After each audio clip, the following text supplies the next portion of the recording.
friends, this is Jyoti Verma. Today I am going to start with critical understanding of ICT, जिसके अंदर आज हम पढ़ने जा रहे हैं इसका एक इम्पॉर्टेंट टॉपिक जो आपके एग्जाम में ज़रूर आ सकता है, इसकी संभावना है। और आप इसके अंदर पढ़ेंगे आज ICT for educational administration and management, यानी कि जो शैक्षिक प्रशासन और उसका प्रबंधन होता है उसके लिए आईसीटी का जो यूज है वो किस तरीके से किया जा सकता है। शैक्षिक प्रशासन व प्रबंधन में आईसीटी का उपयोग, तो ये है हमारा आज का टॉपिक। बाकी आज हम इसके अंदर आगे टोटली सारे पॉइंट्स को ब्रीफ में देखेंगे कि किस तरीके से आप इस क्वेश्चन को डिफाइन कर सकते हैं एक लॉन्ग क्वेश्चन के जरिए। तो इसमें सबसे पहले हम देखेंगे मीनिंग ऑफ एजुकेशनल एडमिनिस्ट्रेशन, यानी कि जो शैक्षिक प्रशासन है उसका मीनिंग क्या है, इसका अर्थ क्या है। प्रशासन शब्द अंग्रेजी भाषा के एडमिनिस्ट्रेशन, यानी कि जो एडमिनिस्ट्रेशन इसका वर्ड है ये अंग्रेजी भाषा का एक वर्ड है, शब्द का पर्याय है। इसकी उत्पत्ति लैटिन भाषा के मिनिस्टर, यानी कि जो मिनिस्टर एक मंत्री होता है, शब्द से हुई है। मिनिस्टर शब्द का अर्थ है सेवा कार्य अथवा ऐसा कोई कार्य जो दूसरों की भलाई के लिए किया जाए, जो कि एक मंत्री को करना चाहिए, एक मिनिस्टर को करना चाहिए। तो इसी से ये वर्ड बना है एडमिनिस्ट्रेशन। और इसका क्या कार्य होता है, दूसरों की भलाई के लिए, या इसका जो कार्य है वो सेवा कार्य होता है दूसरों की भलाई के लिए जो किया जाता है। आगे हम देखेंगे इसके अंदर ICT uses for student by administration, यानी कि जो आईसीटी का यूज है वो स्टूडेंट्स के लिए क्या है जो एक एडमिनिस्ट्रेशन में किया जाता है। प्रशासन के द्वारा विद्यार्थियों हेतु आईसीटी का उपयोग, यानी कि जो प्रशासन के द्वारा किया जाता है विद्यार्थियों के लिए आईसीटी का उपयोग, वो क्या क्या है। तो इसमें हम इस तरीके से कुछ अपने एग्जाम्स में भी डायग्राम बना सकते हैं, क्योंकि इससे क्या होता है कि एग्जामिनर का जो ध्यान है वो अट्रैक्ट होता है कि बच्चे ने थोड़ा कुछ अच्छा लिखा है इसके अंदर। तो आप इस तरीके का डायग्राम बना सकते हैं और फिर इस डायग्राम को बनाने के बाद अलग से इन्हीं 5 या 6 जो भी पॉइंट्स हैं आपके इसके अंदर, उन सारे पॉइंट्स को एक साथ लिखकर, मतलब आप एक पेज पे 2 या 3 पॉइंट्स को डिफाइन कर सकते हैं। सबसे पहले आप ऐसा डायग्राम बना के इन सारे पॉइंट्स को आपस में दिखाएंगे, उसके बाद आप इनको ब्रीफ में लिखेंगे। इससे क्या होता है कि थोड़ा आपका पेज भी कवर होता है और इसमें एक तरीके से एग्जामिनर को अलग से दिखता है कि आपने इसमें कुछ मेन पॉइंट्स लिखे हैं। तो सबसे पहला आप देखेंगे स्टूडेंट्स के लिए क्या यूज होता है आईसीटी का शैक्षिक प्रशासन में या प्रबंधन के लिए। तो पहला है आपका इसके अंदर कम्युनिकेशन विद पेरेंट्स, यानी कि जो आप प्रशासन के जरिए अगर पेरेंट्स से कोई भी कम्युनिकेशन करना होता है तो स्टूडेंट्स या टीचर्स कम्युनिकेट कर सकते हैं पेरेंट्स से।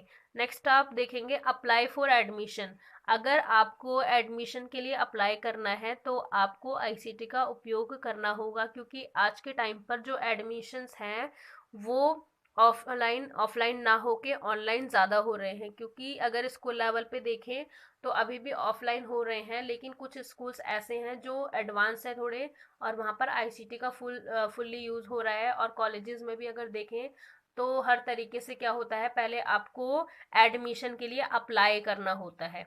उसके बाद आप देखेंगे रजिस्ट्रेशन जो है, आपको किसी भी प्रकार का रजिस्ट्रेशन करना है तो वो भी आपका इसमें ऑनलाइन होता है। यानी कि अगर आपको एडमिशन लेना है उसके लिए भी आपको पहले अगर रजिस्ट्रेशन करवाना है या किसी अदर फील्ड के लिए रजिस्ट्रेशन करवाना है तो आप सबसे पहले आईसीटी का यूज़ करेंगे। नेक्स्ट आप देखेंगे इसके अंदर मेंटेनेंस ऑफ अटेंडेंस, यानी कि जो स्टूडेंट्स की अटेंडेंस मेंटेन होती है वो आईसीटी के द्वारा अब होती है। पहले रजिस्टर्स पर सारी चीज़ें होती थी, लेकिन आज के समय पर क्या है, स्टूडेंट्स की सारी डिटेल्स कंप्यूटराइज हो गई है, कंप्यूटर पर ऐड की जाती है, अटेंडेंस भी कंप्यूटर पर ऐड की जाती है। और अगर किसी भी प्रकार का कोई भी एसएमएस रिजल्ट या किसी भी प्रकार की कोई जानकारी देनी होती है तो कॉलेज से या स्कूल से बाय मैसेज या मेल पेरेंट्स तक पहुंचाई जाती है। नेक्स्ट आप इसके अंदर देखेंगे अवेलेबिलिटी क्लास शेड्यूल, यानी कि जो क्लास का शेड्यूल होता है स्टूडेंट्स के लिए वो भी कंप्यूटराइज हो गया है और आईसीटी का यूज़ करके स्टूडेंट्स के लिए उनका शेड्यूल बनाया जाता है। और लास्ट हम देखेंगे कंडक्शन ऑफ एग्ज़ाम, यानी कि जो एग्ज़ाम को कंडक्ट किया जाता है वो भी आईसीटी के द्वारा ऑनलाइन एग्ज़ाम्स, जैसे कि आप आज के समय पर देख रहे हैं कि आप अब जो है वो फिजिकली एग्जाम्स ना होके ज़्यादातर एग्जाम्स कैसे होते हैं, ऑनलाइन होते हैं। स्कूल लेवल पर तो अभी भी ऑफलाइन हो रहे हैं, लेकिन इस टाइम पर ऑनलाइन एग्जाम्स लिए जा रहे हैं, क्योंकि कोविड-19 की वजह से कोई भी फिजिकली स्कूल में या कॉलेजेस में अवेलेबल नहीं है और एग्जाम्स ऑनलाइन कंडक्ट कराए जा रहे हैं। नेक्स्ट हम देखेंगे रिक्वायरमेंट, जो टीचर्स हैं, टीचर्स किस तरीके से यूज करते हैं आईसीटी का। तो इसके अंदर सबसे पहला पॉइंट है हमारा रिक्वायरमेंट एंड वर्क अलॉटमेंट, यानी कि जो रिक्वायरमेंट होती है या फिर वर्क अलॉटमेंट होती है, ये टीचर्स आईसीटी का उपयोग करके करते हैं। नेक्स्ट है हमारा अटेंडेंस एंड लीव मैनेजमेंट, जो अटेंडेंस होती है या बच्चों की लीव होती है उसको मैनेज करते हैं आईसीटी के द्वारा। थर्ड है हमारा इसके अंदर परफॉर्मेंस एप्रिसिएशन, मतलब अगर बच्चों ने अच्छा परफॉर्म किया है तो उसके एप्रिसिएशन के लिए भी टीचर्स आईसीटी का यूज करते हैं। फोर्थ है हमारा इसके अंदर सर्कुलर, मतलब जो भी सर्कुलर निकाले जाते हैं स्कूल में टीचर्स के लिए या अदर टीचिंग स्टाफ के लिए या फिर नॉन टीचिंग स्टाफ के लिए, तो ये सारे सर्कुलर्स क्या होते हैं, वो बाय आईसीटी ही निकाले जाते हैं। तो ये सारे पॉइंट्स हैं टीचर्स के। आगे हम देखेंगे इसके अंदर सिटिंग अरेंजमेंट, यानी कि जो जनरल एडमिनिस्ट्रेशन का वर्क होता है, वो सबसे पहला वर्क क्या होता है, सिटिंग अरेंजमेंट। जनरल एडमिनिस्ट्रेशन का क्या मतलब है, जो प्रशासन है वो साधारण रूप से किस तरीके से क्या कार्य करता है, जो टीचर और स्टूडेंट्स के लिए भी होते हैं। तो इसके अंदर सबसे पहला है सिटिंग अरेंजमेंट भी बाय आईसीटी होता है। आगे हम देखेंगे इसके अंदर फी कलेक्शन, जो फीस का कलेक्शन होता है, जो भी फी आती है स्टूडेंट्स की उसका कलेक्शन भी जो होता है वो भी अब आईसीटी का यूज करके किया जाता है, और सारा डाटा जो है वो आईसीटी के जरिए ही कंप्यूटर में रखा जाता है। नेक्स्ट है डिसएमिनेशन ऑफ इंफॉर्मेशन, यानी कि किसी भी प्रकार की इंफॉर्मेशन होती है वो जनरल एडमिनिस्ट्रेशन बाय कंप्यूटर ही करता है। और फोर्थ है हमारा इसके अंदर प्रोसेसिंग ऑफ रिजल्ट, यानी कि जो रिजल्ट की प्रोसेस होती है या फिर रिजल्ट का डिक्लेरेशन होता है, ये सारा कैसे होता है, आईसीटी के द्वारा होता है। तो ये थे फ्रेंड्स आज हमारे पॉइंट्स जो हमने स्टूडेंट्स के लिए, टीचर्स के लिए और जनरल एडमिनिस्ट्रेशन के लिए पढ़े।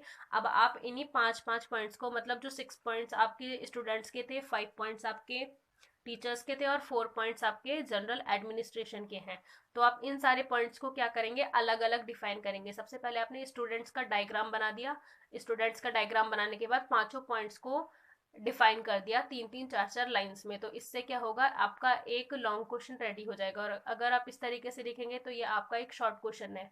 लेकिन अगर इन्हीं सारी चीज़ों को आप 3-3 4-4 लाइंस में, 3 एंड 4 लाइंस में क्या करेंगे, डिफाइन भी कर देंगे, जैसा कि मैं आपको समझा रही हूँ, तो आपको इसे समझ में भी आ रहा होगा। तो आप 3 या 4 लाइंस में इसको डिफाइन कर सकते हैं। तो आप इसको डिफाइन करेंगे तो यह आपका एक लॉन्ग क्वेश्चन रेडी हो जाएगा। So friends, thank you so much for watching this video. मेरे चैनल को सब्सक्राइब करें, वीडियो को लाइक करें, शेयर करें एंड कमेंट करें, and please press the bell icon for other notifications. Thank you so much.